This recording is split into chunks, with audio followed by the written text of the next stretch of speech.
Welcome everyone to the Women Automotive Network interview series. Today we have with us Shanel Drewe, British racing driver. Welcome, Shanel. Hello, nice to see you.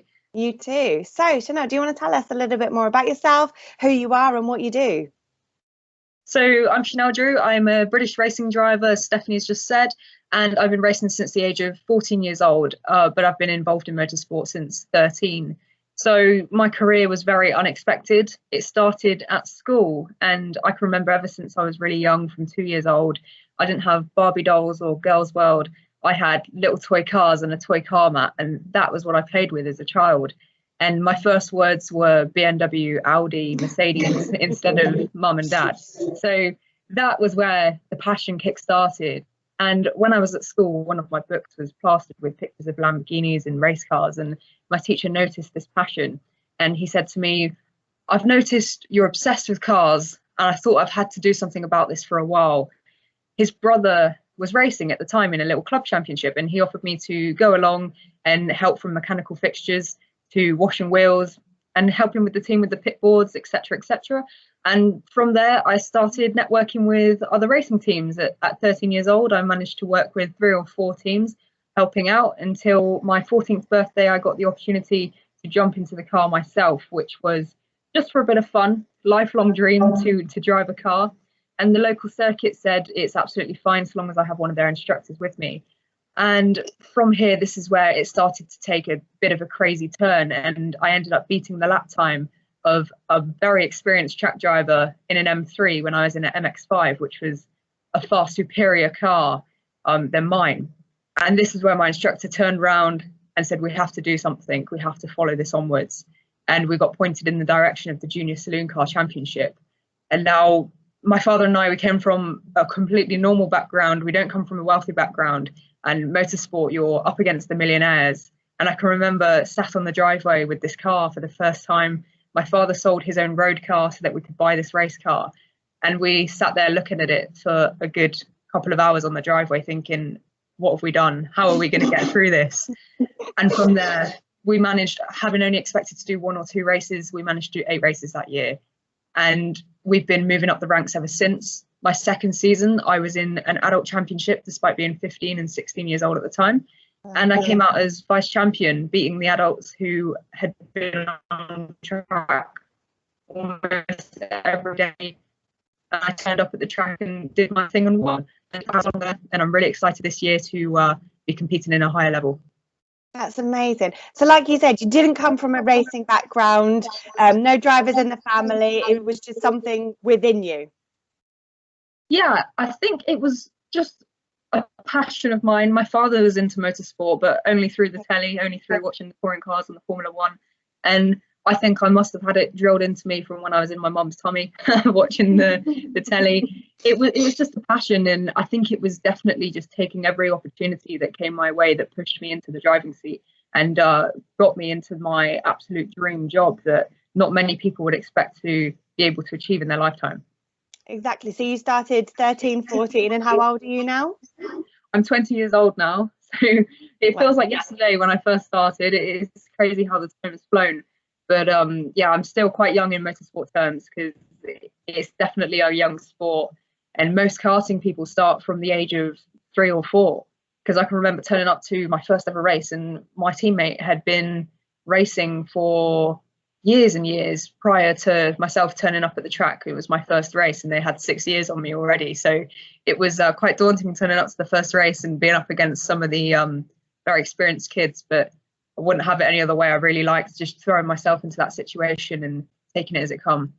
Well, it's obviously in your blood to beat all the adults in the first track, or should I say the first opportunity to get behind the wheel.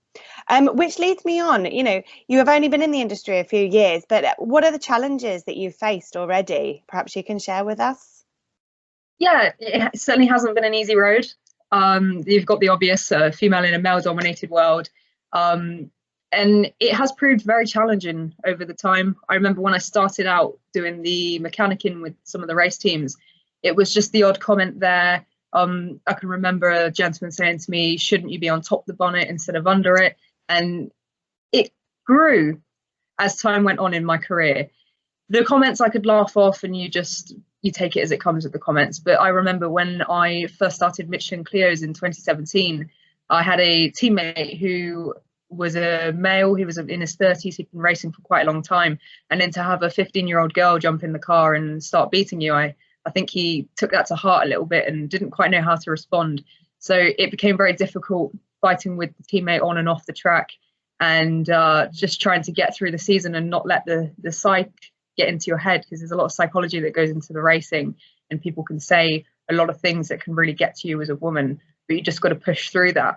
But I'd definitely say the most difficult part of my career was when I started my instructing business, and I was 18 years old, and I remember turning up to Bovington, which is a track down in Dorset, and my first day I was actually sexually abused in the car, and it actually went as far as me reporting it to the police and going through the police way of dealing with things. It was a very difficult day, I think, to turn up, and I was having a million questions in my head. Is this what every day is going to be like? Wow. Is this normal?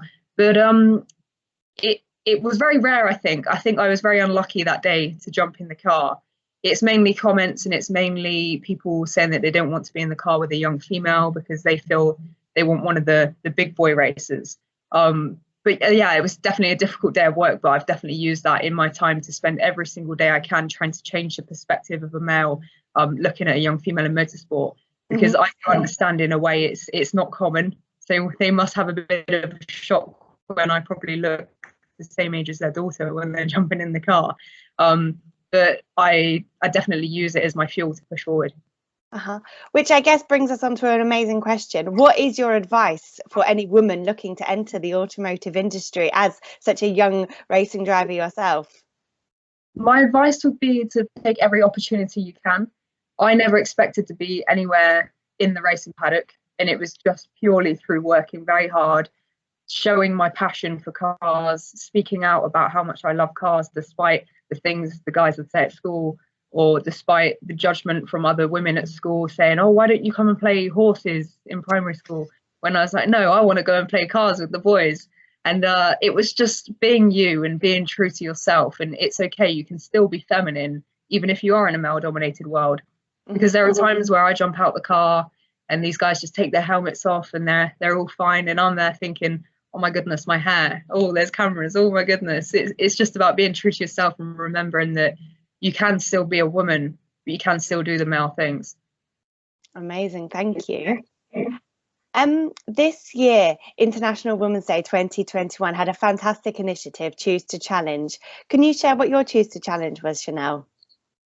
My Choose to Challenge was to speak out about my experiences, so to speak about the sexual abuse I faced on my first day of work and the discrimination I've faced throughout my career. It's something I've never opened up about before, and I thought the start of this year, what a great day to tell my story and to raise awareness for what it actually is like in the industry.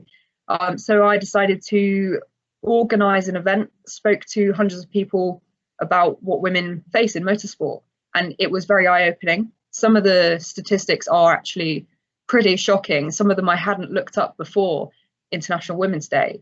And one statistic that stood out to me was women are over 40% more likely to die in a car crash than men, because the safety features are all built for men.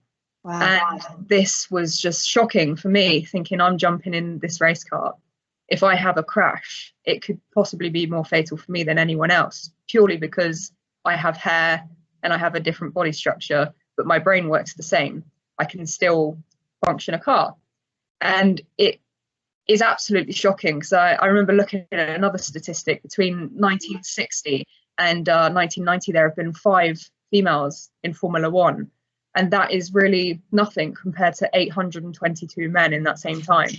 So it is very shocking, and there needs to be a change somewhere, and I think we need to move women through the ranks of motorsport now in order to create those role models for the younger people coming through the sport, and to make it equal in a way.